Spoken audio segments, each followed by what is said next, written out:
Houston Astros winter meetings have come and gone almost. Kyle Tucker, have fun in Chicago, bro. Um, but with one domino falling, that means more to come. As the team now as a whole, it doesn't feel like a competitive World Series team. You still got the question of Alex Bregman, of course. That's probably the biggest elephant in the room. Do we bring him back? Do we Well, not? let me ask you this: if you were to add Bregman to what we already have, does it feel like a competitive team then either? Like, does it? The reason I say that is because like I asked that is because like our problem last year was we couldn't score runs. Yeah. Do you think he's gonna help score the run? You know what I mean? Like, is he gonna move the needle that much on offense to where I should worry about it? Because For I'm not me, at this no. point. I don't give a shit. You know what I Yeah. mean?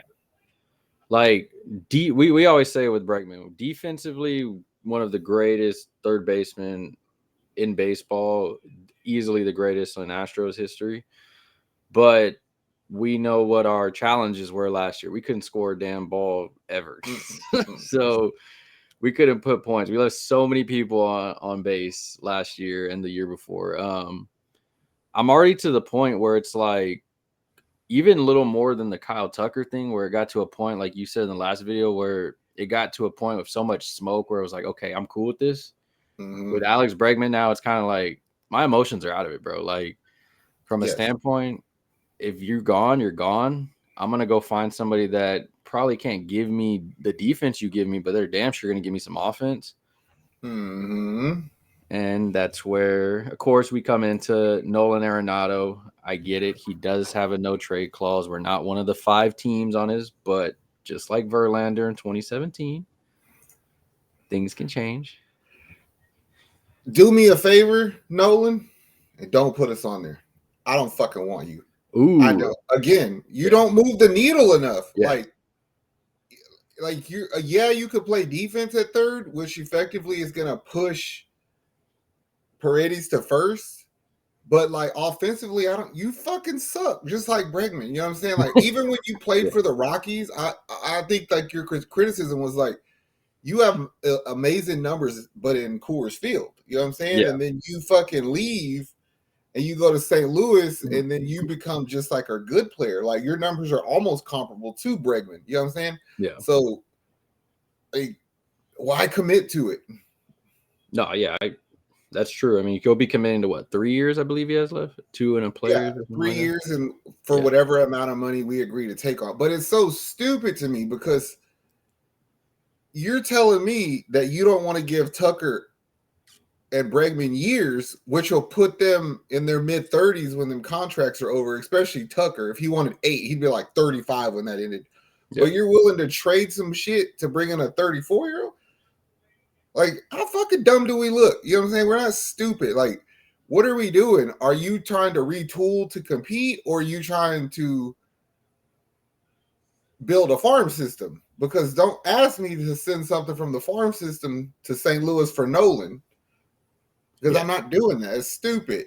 Yeah. I mean, we knew at some point people were not going to like that Dana had to retool this farm system. Right.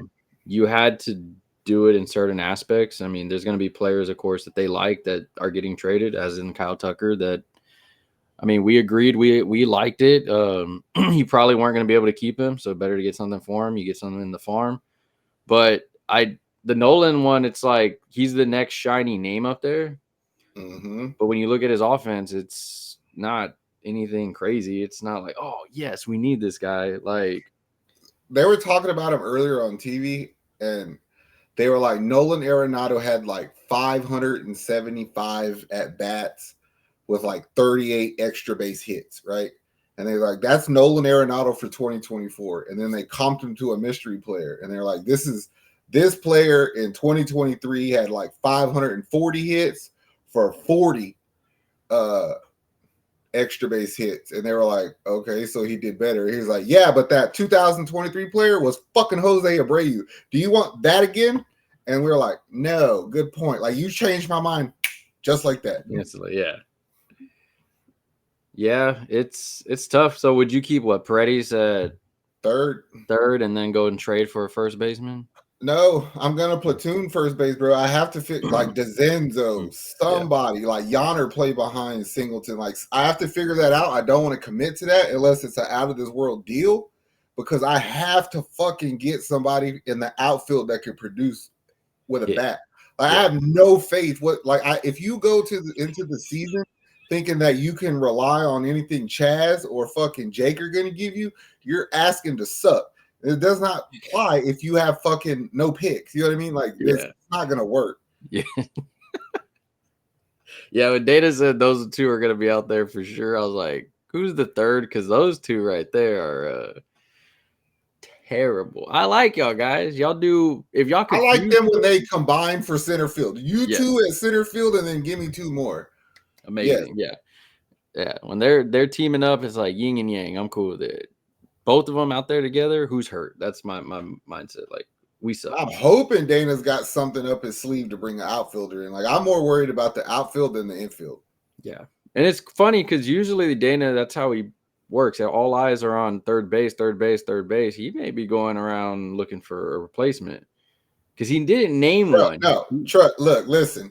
Like I've had good and bad feelings about this Tucker trade. I was good with it. I cried in private. Then I was okay with it again. Then I fucking cussed in the car. But I looked at Cam Smith highlights, right? And I seen what we got in. I've yet to find a clip of him playing defense, so I don't fucking know if he can or not. But the dude can hit. Like the dude is legitimately gonna fuck up Dakin Park or whatever that damn place is called now. Like it may not be immediately, but like I see the vision with that. You know what I mean? So Yeah, I'm good with that. So I'm okay with going to get an outfielder right now. yeah. I mean, technically, you got two third basemen. I mean, you don't want to throw Cam in the fire, but if I'm just saying, if yeah, you continue to not score runs, bro, then like somewhere I'm throwing him at third and putting Paredes at first, yeah, just to get a bat in the lineup. Because I can tell you from watching this dude hit, he hits better than all them son of a bitches. We're gonna platoon at first anyway. yeah, So like, if yeah, you got to go stand in the fire, then let's yeah. just do it. I mean, the thing is, though, a lot of Astro fans aren't happy with the trade still. I mean, a lot of them that, from a business standpoint, are happy. They understood it. They understood that we had to get something for him. But a lot of them are sleeping on Cam Smith because they don't know who he is. And I mean, it's tough if you don't watch them. I didn't know who he was. I went and watched some tapes and everything. I'm like, dude can hit. When Dana was like, I've been watching this Dude dude and barrels I've some been shit up, scouting bro. him. It was like, oh, Dana's hyped on this dude. Like that was one of the players Dana wanted in this trade. I couldn't find one clip of this dude playing defense though. Like I Yeah. I don't know where they're hiding him at, or he's just been a DH. I don't know, but I do like his bat. I'll Yeah. give him that. So I could see Dana's vision on that for sure. But like, it's got to work, Dana. It's got to work. But I just Yeah. think you have to figure out like where your stance is with Bregman, because if you figure out if you're bringing him back or not, then that means it's a whole nother fucking barrel of questions that the fan base gets to ask. It's like, okay, what are you doing now? Are you retooling to compete now, or are we gonna like not commit, dump money for a year or so, and then try to come back later? He said we're gonna compete. Now, I don't know if How that about the means bats we got? yeah, well the roster we have it's funny because batting is terrible. The batting and all that stuff, I'm not looking forward to going into games right now with what we have. There's like 5 of automatic outs I already see. Boom, boom, boom, boom, boom, easily. Now you have pieces to trade. I mean, first one, of course, we always say Ryan Presley. Thank you for everything you've done, bro. But it is time to trade you. Josh Hader is there. I Yes. need to not do this 1-2 punch thing we did last year. I need to get you out of here. Yes. Yeah. I need, That's the first thing we trade. I think that's your shot. See, that's like the perfect Nolan Arenado piece. If that's the route you go, it's like I don't have to give up freaking prospects. I'm taking on whatever amount you agree to with St. Louis. They're taking this, so it'll probably be pretty much even. And I feel like we don't lose out in that instance. yeah. I think he does have a no trade clause though, so I'm gonna have to do some talking to him to negotiate where he can go, which is probably why it's making it a little difficult. I'll piss him off. You'll be the first pitcher out the bullpen every fucking game playing with me, boy. He goes over there. Yeah. Of course, you have your lineup. We have a lot of pitchers. Framber, of course, still here. Dana said he's not going to trade him if he doesn't have to, unless something just woos him and wows him. Hunter Brown, Spencer Arrighetti, Renel Blanco, and of course the new acquired pitcher from. Here's how I feel about it. Is if you're not going to actually do the shit you need to put yourself in a position to actually compete, there's no point of having Framber on the team. Yes. Don't, you know what I'm saying? Like, use that to get some shit now. Yeah. Or don't. And at first, when I thought of that, I was like, just wait till the deadline. And then I was like, I can't risk him starting the year off bad. So it's almost like you figure out like what direction you're going if you're actually going to compete, because he's a hell of a fucking pitcher. I mean, he's like borderline retarded, but like for a bulk of the season, he'll give you what you want. And I'm with you. You can't trust him in the playoffs, but I'm going to have to run with you if you're still here. You know what I mean? Yeah. He'll get you there. For me, yeah, he'll get you there. That's the implication, is like, if you really think we're going to do what we have to do to actually compete, keep him. If you don't think you're like a year or two before you want to actually spend money, then I would say trade him, because like I still don't agree with that lineup. Like, yeah, Christian Javier's coming back. He's nastier than all you fools. Well, that's what I'm saying. Like, you have Christian Javier coming back, Luis Garcia coming back, JP France, and if you still believe in Lance, I guess, whatever. But I mean, 4 people are coming back from injury. At least the wrinkle in the whole situation is Dana came on there and said Wesneski's the starter. It was like, how the fuck do you figure that? Like, what do y'all know that we don't? Yeah. So somebody's getting traded, but I just don't know who.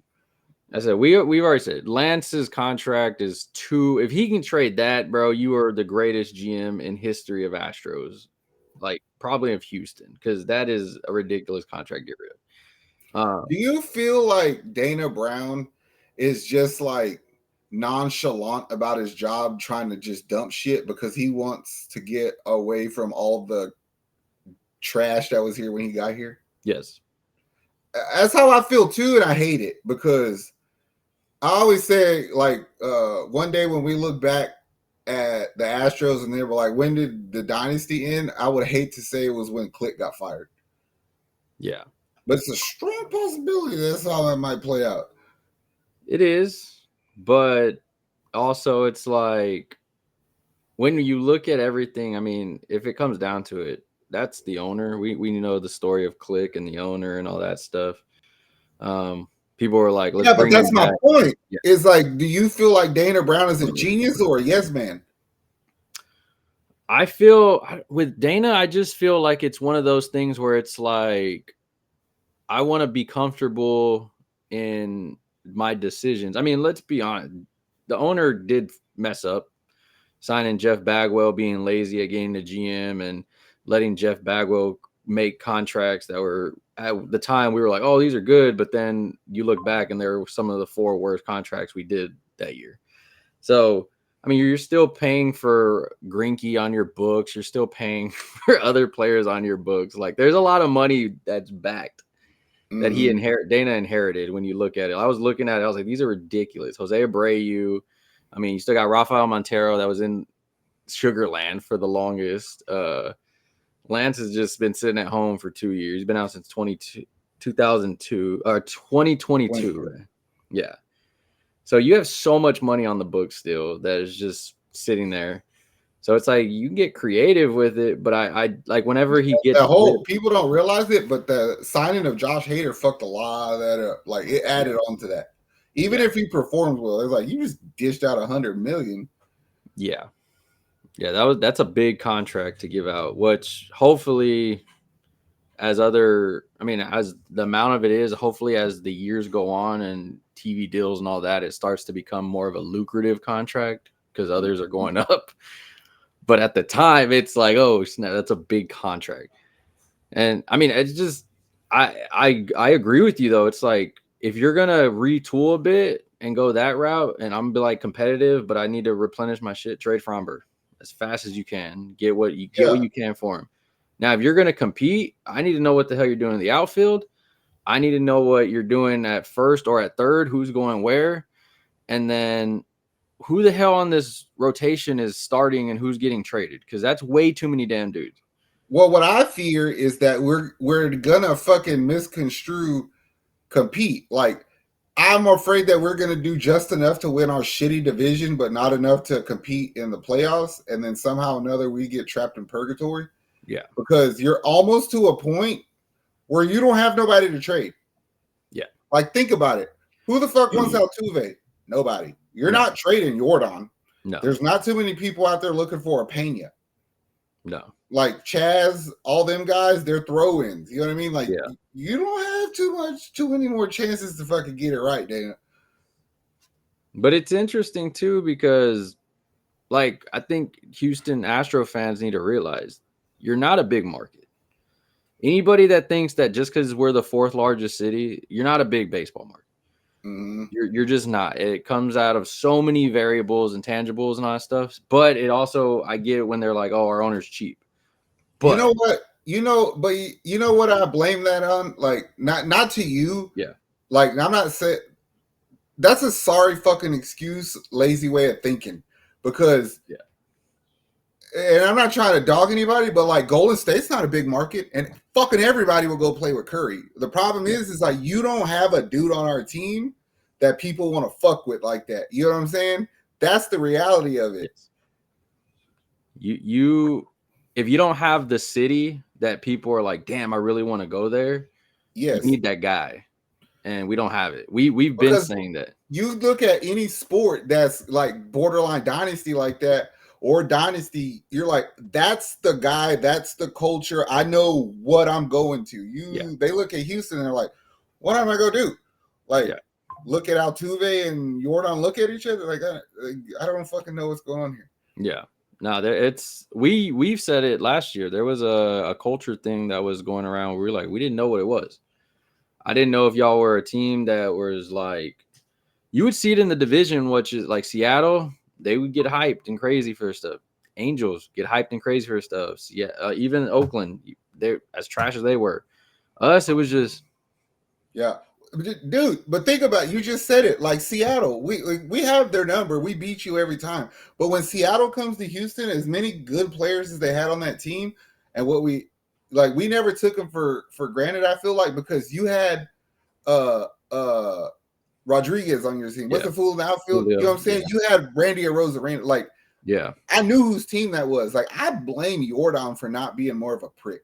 Like, put yourself out there, bro. You know what I'm saying? Grab your shit and swing on it.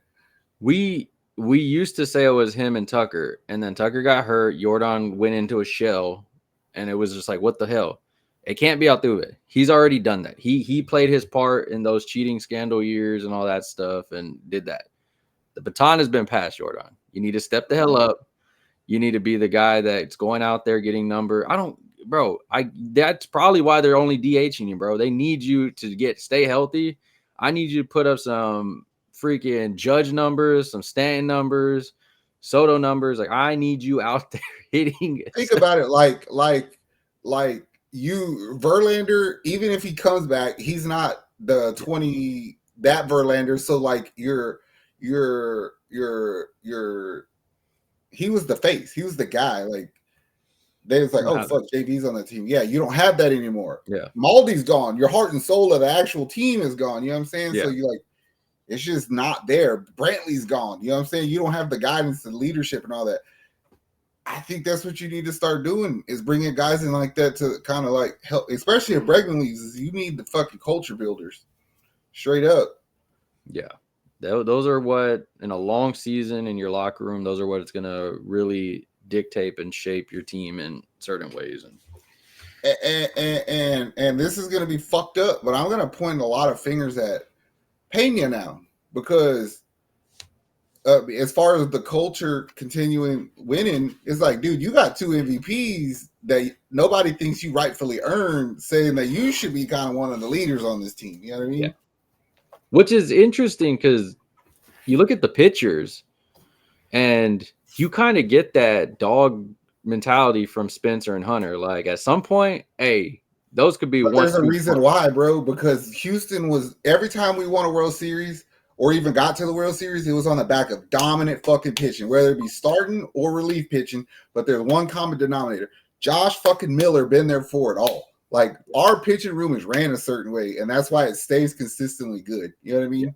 Even with Brent Strom gone, like, Josh Miller been there. He knows what he's doing, and it looks that way. You got different hitting coaches, bench coaches, like vets on the team. You know what I mean? So, yeah, I don't know. I mean, if they're going to be competitive to where it's not just winning the AL West, then they got to make some moves. I think you got to get an outfielder from somewhere. I really think that. So what? List first, find an outfielder, sign it, trade for it, or some shit. Yes. Hopefully you trade Ryan Presley, because if not, bro, that's just wasted money, and I don't want to see y'all 1-2 punch again. And the fact that he has the fucking no trade clause, though, that's like, yeah. I'm pretty sure you could talk him into something. It's probably not going to be the spot you want for him. You're probably not going to get something good in return, but you can probably get some prospects. See, I don't think you could talk him into it at all. Like, bro, I'll trade you to. You want to go to the Yankees, bro? Yeah. Nah, he's going to do some stupid shit like retire, maybe. Yeah. Hey. Bye, bro. Sports. I'm all right. Anywho, figure it out, Bregman. No go on Arenado. I'm an advocate for keeping Framber, but like, if you keep Framber, I just need one of these other dudes. I need some. I get having debt, but there's way too much debt. Like, yes, like that's way too much debt. But that's a good problem to have. Yeah. No, it's a great problem to have. You don't have to rush. You don't have to rush anybody. You don't have to rush Luis. You don't have to rush Christian Javier. I'm gonna be honest with you. When Christian Javier was coming out of the bullpen, I thought that's when he was his best. So I'm not opposed to sending his dumbass back over there. I said, if they keep it, cool. I mean, that's not for us to figure out. Nah, but we got have something to talk about. Yeah. Well, Dana, you got some work to do, bro, because as of right now, Astro fans aren't happy. They're not happy with where the team's at right now. No. We understand the Kyle Tucker trade. We understand the moves that had to be made. But what is next? That is the question. And I think it's a deserving question because we don't know what the hell's going on. But yeah, it's because we're impatient. If we're MLB the show out, it doesn't make it. Yes. I would have made one right after that. Next day. Let's go. All right, Houston. All love. Hopefully for Christmas we get a new player of something. But we out of here later.